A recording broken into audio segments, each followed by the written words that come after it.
Hi, how are you doing? My name is Carlos Camacho. I'm from Argentina.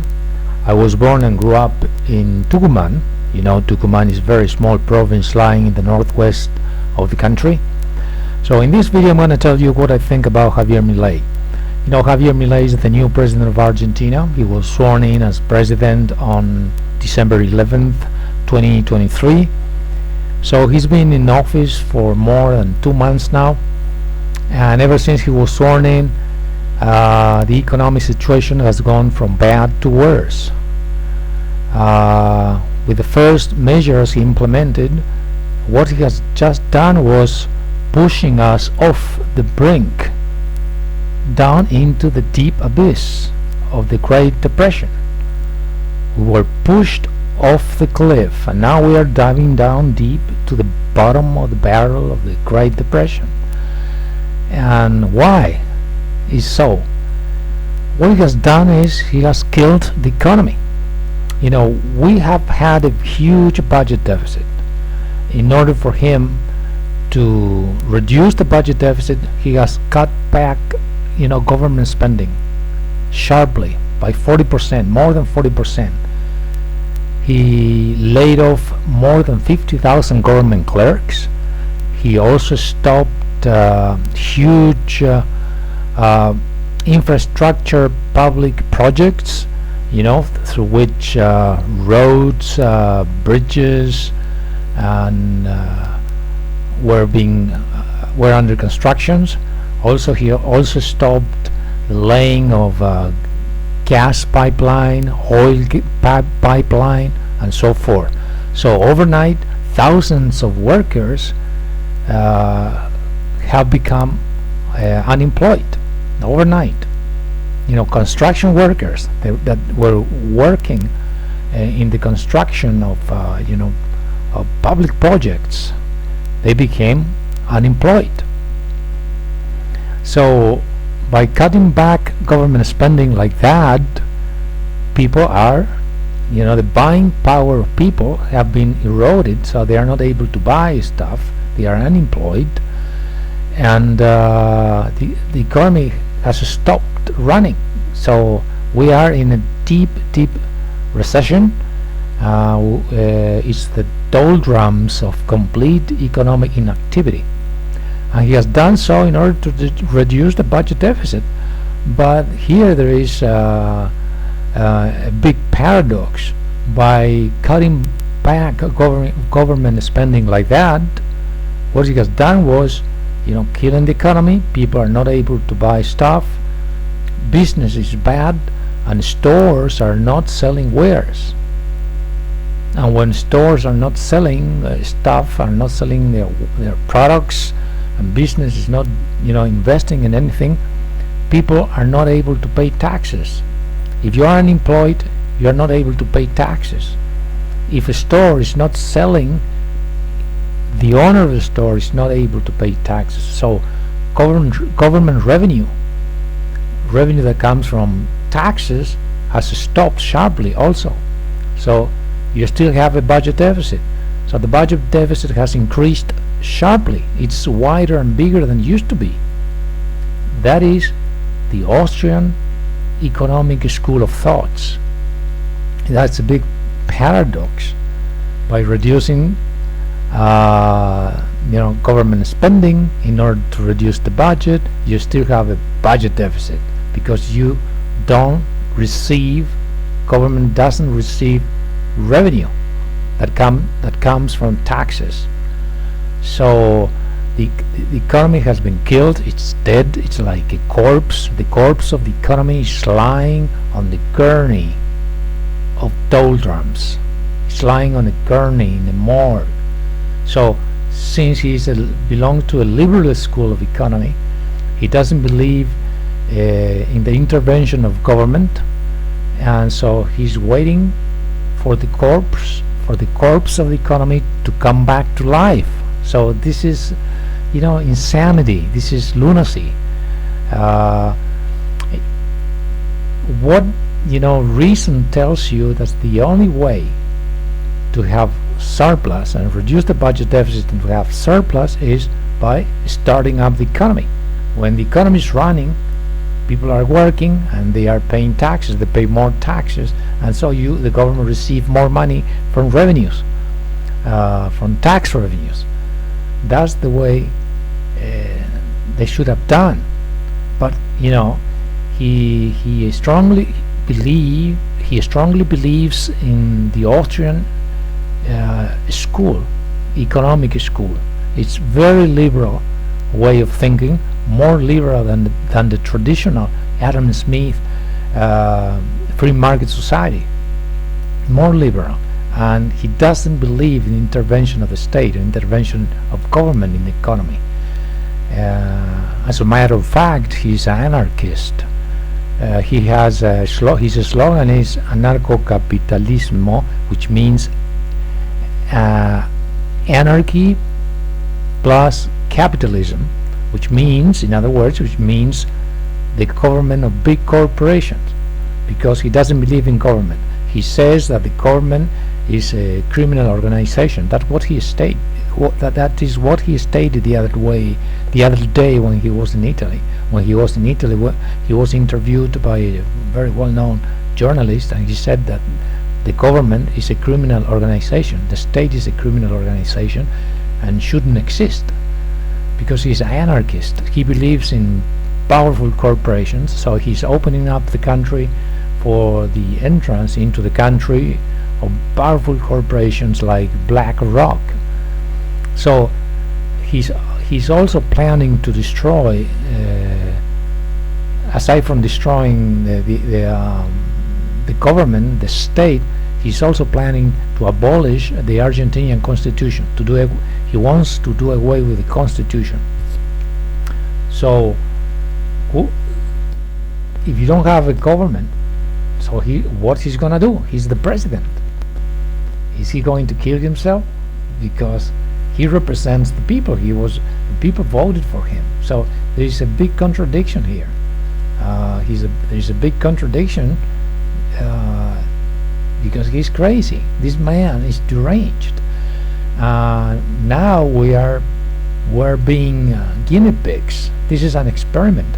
His economic ideas and his economic and political ideas have never been applied in any country in history of mankind. But behind him there are powerful corporations. He's just a puppet. He's crazy, he's deranged, and they know it. He's being used by powerful corporations. And now these powerful corporations are, flying in the skies of Argentina, wheeling around like black vultures, waiting for a chance to swoop out of the sky and sit down on the corpse of the dead economy, so that they can start picking at the carcass for profit. And what they are going to start picking for? Lithium, oil, natural gas.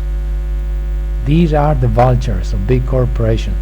They are waiting for Javier Milei to totally destroy the country, to totally destroy the state, the government. They are waiting for Javier Milei to do away with the Constitution and the Republican government. He's not what most people think in the United States he is. He cannot be compared to Donald Trump. Donald Trump, he's a patriot. He loves his country. He wants to recover the republic. But Javier Milei is the other way around. He doesn't love his country. He hates the government as a sovereign state. He hates the government as a sovereign state. He wants to destroy it, to get rid of it. And the country is going to split up into several regions. Argentina is going to stop existing as a country. This man is deranged. He's mad. He's a madman. He's out of his mind.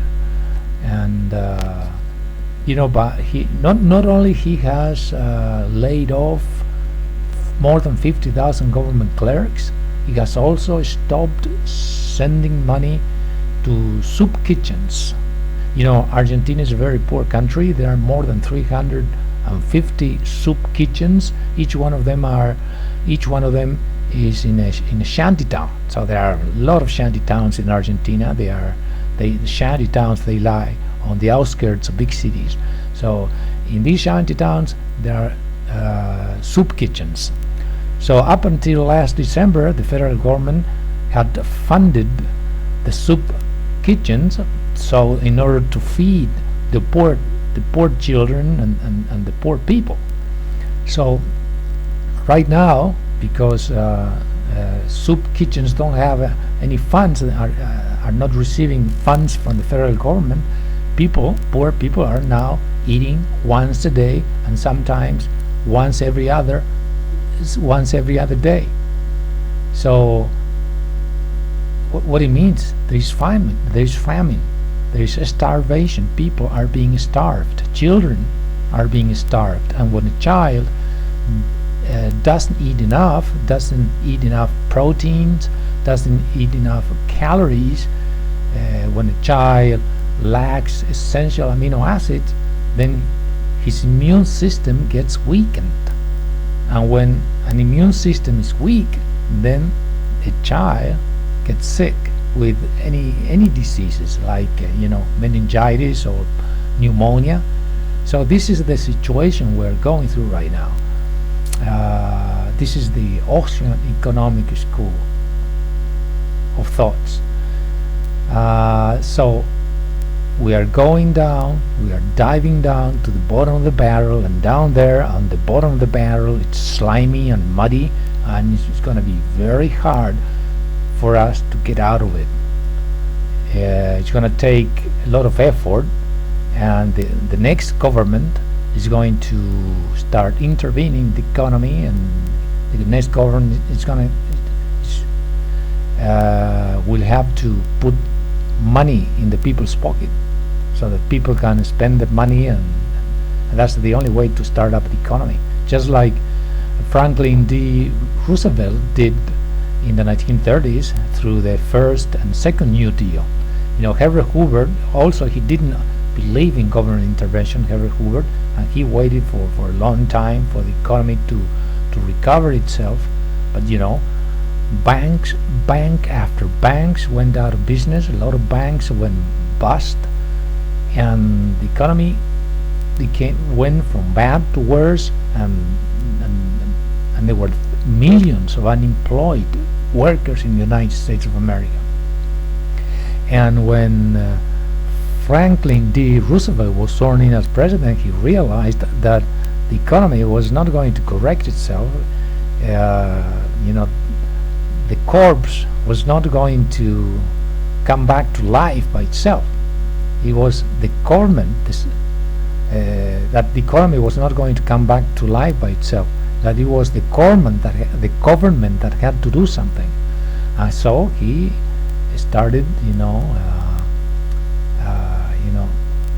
began to start up the economy through these huge infrastructure public projects, through with the construction of huge dams, hydroelectric power plants, and roads and railroads and bridges. You are from the United States of America, you know your history. That's the only way, and that's the only way, Ronald Reagan got the American economy out of the recession from the Carter administration. During the Jimmy Carter administration, the United States of America went through a stagflation. So Ronald Reagan, pulled the American economy out of the recession through government spending, not through cutting back sharply government spending. The American government started spending more money on defense and lowering taxes. He lowered taxes and spent more. The economy got started up, and then the revenue increased. That's the way to do it. That's not the Austrian school of thought. It's the John Maynard Keynes way of thinking, doing things. Keynesian. John Maynard Keynes was right. John Maynard Keynes was right. Because sometimes nobody is going to invest any money in the country, and the economy is not going to pull out of a recession by itself. You have to do something. The government has to do something out of empathy, because big corporations don't give a damn about people, about workers. They don't care. They only want your resources, because they are like vultures. They are like hungry vultures. They wheel around in the sky looking for an opportunity to sit down on the corpse of a dead country. So Javier Milei is very dangerous, man. His mind is not working. He's deranged.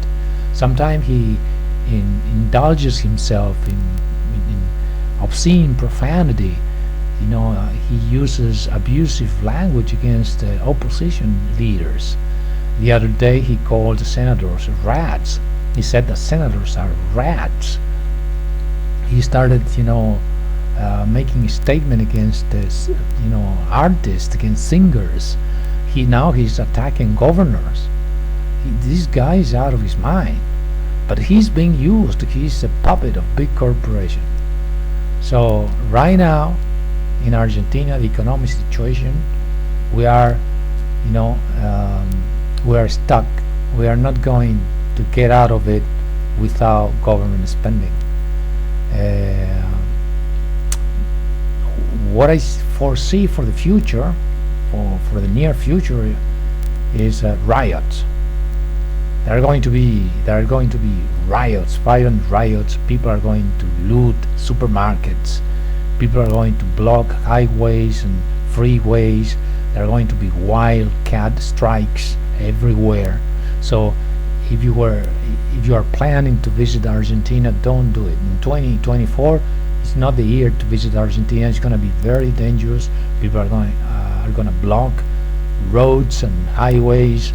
You're not going to be able to visit places if you want to visit the Andes range. No, this year don't do it. It's going to be very dangerous.